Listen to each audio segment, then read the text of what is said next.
নমস্কার। যুক্তি তর্ক সঙ্গে অর্কই আপনাদের স্বাগত। আপনাদের সঙ্গে আমি অর্কপ্রভ সরকার। রবীন্দ্রনাথের গানের লাইন দিয়ে শিরোনাম করেছি, শূন্য হাতে ফিরিহে নাথ পথে পথে। কে শূন্য হাতে ফিরলেন তামঝাম করার পরেও তার একটা মনোবাঞ্ছাও পূর্ণ হলো না, এটা অনুমান করার জন্য আপনাদের কোনো আমি পুরস্কার দিতে পারবো না। সবাই জানেন কে বা কারা শূন্য হাতে ফিরে এসছেন, এমনকি খোদ রাজধানী দিল্লি থেকে। এই প্রবল শীতে, যেখানে উত্তর ভারত কার্যত জুবুথুবু, সেখানে খোকাবাবুর নেতৃত্বে তৃণমূলের প্রতিনিধি দল গিয়ে 2.5 ঘন্টা বৈঠক করেছে নির্বাচন সদনে, দেশের মুখ্য নির্বাচন কমিশনার জ্ঞানেশ কুমার সহ অন্য 2 জন নির্বাচন কমিশনারের সাথে। কিন্তু প্রাপ্তি কি আমাকে যদি জিজ্ঞাসা করেন, আমি এক কথায় বলবো, বিগ জিরো। তার আগে বলি, আপনারা যারা আমার অনুষ্ঠান নিয়মিত দেখেন, তারা যেভাবে আমাকে সহযোগিতা করছেন, সত্যি আমি আপ্লুত। কৃতজ্ঞতা প্রকাশের ভাষা নেই। আগামী দিনেও আপনাদের এই সহযোগিতা থেকে যেন বঞ্চিত না হই। কিভাবে আপনারা আমাকে সহযোগিতা করতে পারেন? যে ডিভাইসেই আপনারা আমার অনুষ্ঠান দেখুন না কেন, সাবস্ক্রাইবার বাটনের পাশে যে থ্যাঙ্কস বাটন আছে, সেখানে ক্লিক করলে সুপার থ্যাঙ্কস, আপনাদের সহযোগিতা আমার কাছে চলে আসবে। দেখুন, 2.5 ঘন্টা জ্ঞানেশ কুমার এবং অন্য 2 নির্বাচন কমিশনারের সাথে বৈঠকের পর ছোটবাবু ব্যাপক আস্ফালন করেছিলেন সংবাদ মাধ্যমের সামনে, সর্বভারতীয় সংবাদ মাধ্যমের সামনে। কি বলেছিলেন? যে জ্ঞানেশ কুমার তার দিকে আঙুল তুলে কথা বলেছেন। তিনি বলেছেন যে you are selected, I am elected. আপনি এভাবে তর্জনী উঁচিয়ে কথা বলতে পারেন না। খুব ভালো।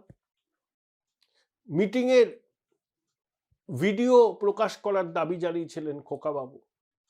ভাবখানে এমন যেন নির্বাচন কমিশন তৃণমূলের একটা শাখা সংগঠন।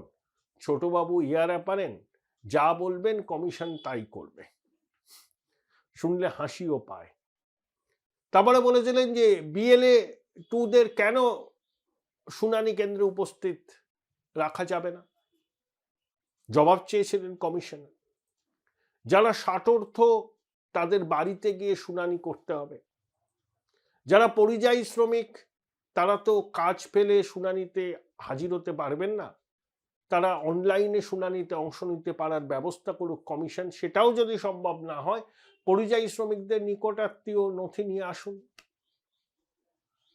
কেন বহুতলে নিচে ভোট কেন্দ্র হবে? পিসি ভাইপো সবার খুব আপত্তি।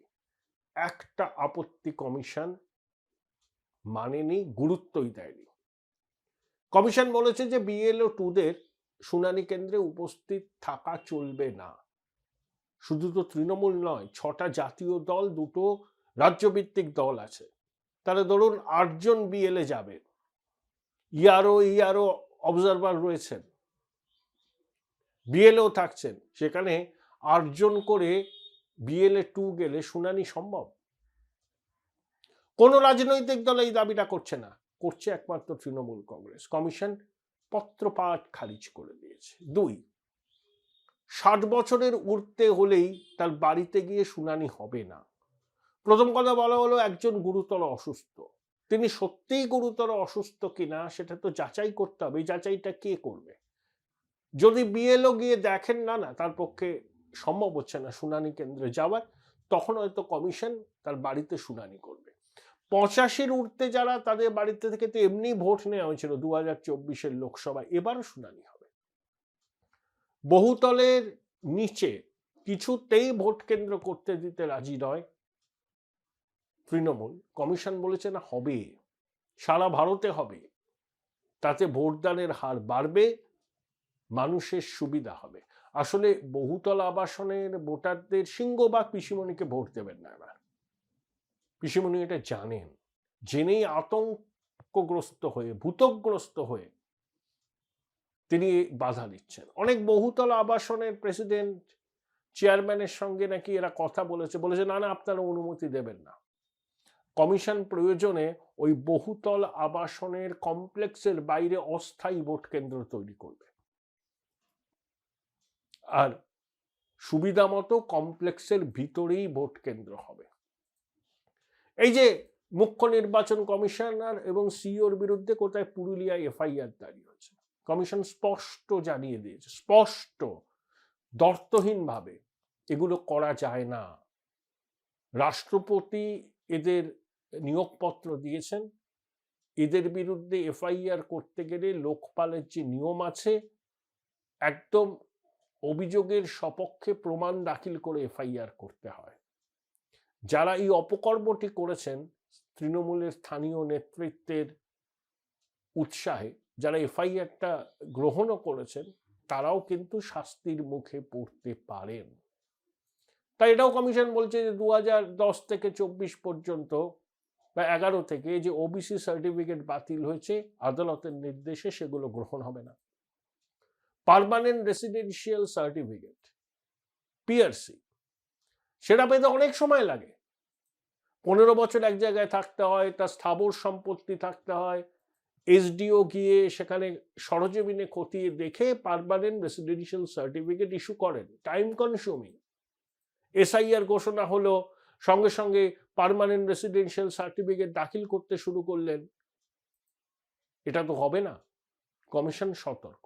ফ্যামিলি রেজিস্ট্রার এখানে নেই। কেউ যদি ফ্যামিলি রেজিস্ট্রারের নথি দাখিল করেন পশ্চিমবঙ্গে শুনানির জন্য, সেটাও গৃহীত হবে না। এটা কর্ণাটকে আছে, বিহারে আছে, যেখানে আছে এস্টাবলিশ নর্মস আছে, রুলস আছে, সেখানে হবে, সব জায়গায় হবে না। এখানে ফ্যামিলি রেজিস্ট্রার বলে কিছু নেই পশ্চিমবঙ্গে, পরিষ্কার করে কমিশন জানিয়েছে। ছোটবাবু বলছেন নির্বাচন কমিশন বাংলাকে অসম্মান করছে, কেন মাইক্রো অবজারভার নিয়োগ করা হলো? পিসিমণি নেতাজি ইন্ডোর থেকে হুঙ্কার ছেড়েছিলেন, এই মাইক্রো অবজারভাররা বিজেপির দালাল, বাইরের রাজ্য থেকে আসছে, এরা কোথায় কাজ করে, কোথায় থাকে, সব তার চাই চাই চাই। কমিশন জানিয়ে দিয়েছে। ইয়ারও হিসাবে কারা নিয়োগপত্র পেতে পারেন? কমিশনের নিয়ম অনুযায়ী এসডিও পদমর্যাদা। আচ্ছা, এখানে কি এসডিও পদমর্যাদার সব অফিসারকে ইয়ারও করা হয়েছে? করা হয়নি। তার থেকে নিচু পদাধিকারীদের ইয়ারও করা হয়েছে। একই অবস্থায় ইয়ারওদের। তারাই কিন্তু সিদ্ধান্ত নেবেন, কিন্তু তারা যদি সঠিক সিদ্ধান্ত না নেন, তখন মাইক্রো অবজারভাররা কমিশনকে জানাবেন, কমিশনকে রিপোর্ট করবেন। সারা ভারতবর্ষে কোথাও মাইক্রো অবজারভারের নিয়োগ হয়নি এসআইআর কে কেন্দ্র করে শুনানির সময়, কিন্তু পশ্চিমবঙ্গে করতে হলো। কারণ পশ্চিমবঙ্গের প্রশাসন হচ্ছে অনুপ্রাণিত এবং গৃহপালিত বেশিরভাগটা। তারা পদে পদে এসআইআর প্রক্রিয়াতে বাধা দিয়েছেন বঙ্গেশ্বরীর নির্দেশ মেনে। এসআইআর যখন শুরু হলো, কমিশন এদের উপর ভরসা রেখেছিল 2 সপ্তাহ। তারপর যখন কমিশন বুঝলো যে এসআইআর এর উদ্দেশ্যটাই ব্যর্থ হবে, এই রাজ্য প্রশাসনের উপর চোখ বন্ধ করে বিশ্বাস করলে, তাই স্পেশাল রোল অবজারভার আসলেন, মাইক্রো অবজারভার আসলেন। অর্থাৎ 2 সপ্তাহ পরে কমিশনের, একে বলবো বিলম্বিত বোধোদয়, প্রথম থেকে এগুলো করা উচিত ছিল, দেরিতে করেছে তাও ভালো। Join Indian Institute of Hotel Management now. Right choice, right decision. না হলে এসআইআর এর উদ্দেশ্যটা সাধিত হতো না। তাহলে মাইক্রো অবজারভারদের কেন নিয়োগ করা হয়েছে শুনানির সময়? ছোটবাবুর এই প্রশ্ন একেবারে বাউন্ডারির বাইরে, বাপি বাড়ি যা শটে ফেলে দিয়েছে নির্বাচন কমিশন। কি পেলেন? এত আস্ফালন, এত পদযাত্রা, সংবিধান হাতে পিসিমণি হাঁটছেন, খোকাবাবু তার কয়েক কদম পিছনে, 4 নভেম্বর আম্বেদকরের মূর্তিতে মালা দিয়ে জোড়াসাঁকো ঠাকুর বাড়িতে গিয়ে বক্তব্য রেখেছিলেন, মনে আছে আপনাদের? রবীন্দ্রনাথের জোড়াসাঁকোতে গিয়ে পিসিমণি ভুল হিন্দিতে বললেন। আবার সেদিনকেই খোকাবাবু ইয়ং প্রফেশনালস অ্যাসোসিয়েশনের একটা সবাই গিয়ে ঠাড়ে টোড়ে বলেই দিলেন যে তিনি রাজ্য প্রশাসনের মাথায় বসতে খুব আগ্রহী, সেটা নাকি হবে, এটা একটা পদ্ধতির মধ্যে। পিসিমণি খুব জ্বলে উঠলেন, কি আমাকে না জানিয়ে গেছে? আমাকে জানালে কি আমি বারণ করতাম? তখন শুনি তৃণমূলের অভ্যন্তরে খোকাবাবু বলেছেন, দিদিমণি আবার শিল্পটা কি বোঝেন, শিল্প তো আমিই বুঝি। যাই হোক, এখন নির্বাচন এসেছে, এখন পিসি বাইপো এক হয়েছে, এরা কখনো বিটার আর কখনো গিটার, বোঝা খুব মুশকিল। তবে অনেকেই বলেন এটা হচ্ছে গটাপ। এই বিরোধটা তৈরি করে রেখে পিসিমণি খোকাবাবু বোঝেন যে কারা কার দিকে আছেন, কাদের আনুগত্য কার দিকে, এটা যাচাই করে নেন। তখন টিকিট ডিস্ট্রিবিউশনের ক্ষেত্রে এগুলো একটা রোল প্লে করে। হ্যাঁ, কিছু কিছু বিরোধ তো আছেই, প্রজন্মের ব্যবধান হলে বিরোধ থাকে, কিন্তু পিসিমণির কিছু করার নেই। খোকাবাবুর হাতেই দলীয় তহবিল, আইপ্যাককে ছাড়া তৃণমূল লড়তে পারবে না। কারণ দিদিমণির ঘনিষ্ঠজনদের বয়স দেখুন, সব 70 ছুঁই ছুঁই।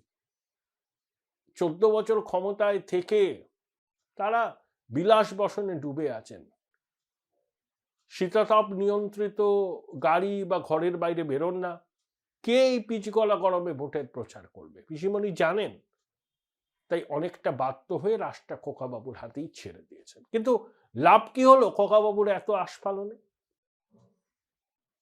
করতে দেব না, বুঝে নেব, কমিশন ঘেরাও করব, কত 10 লক্ষ লোক নিয়ে যাবেন বলেছিলেন, গেলেন তো 10 জনে।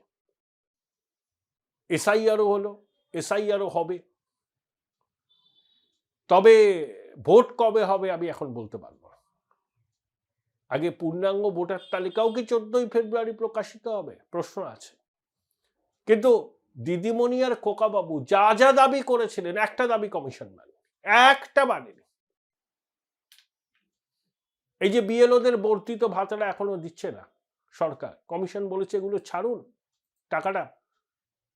নির্বাচনের এসআইআর এর সঙ্গে যুক্ত কর্মীদের হুমকি দিচ্ছে তৃণমূলের অনেকে। কমিশন স্পষ্ট খোকাবাবুকে জানিয়ে দিয়েছেন এগুলোকে বন্ধ করতে হবে, নইলে কঠোর পদক্ষেপ। মানুষকে ভুল বুঝিয়ে সভা করে বুঝে নেব, দেখে নেব কমিশনকে, বাংলার মাটি দুর্জয় ঘাঁটি সব বলেছিলেন না, পেলেন কি? অশ্বডিম্ব, বিগ জিরো। তাই আমি শিরোনাম দিয়েছি, শূন্য হাতে ফিরি হে নাথ পথে পথে।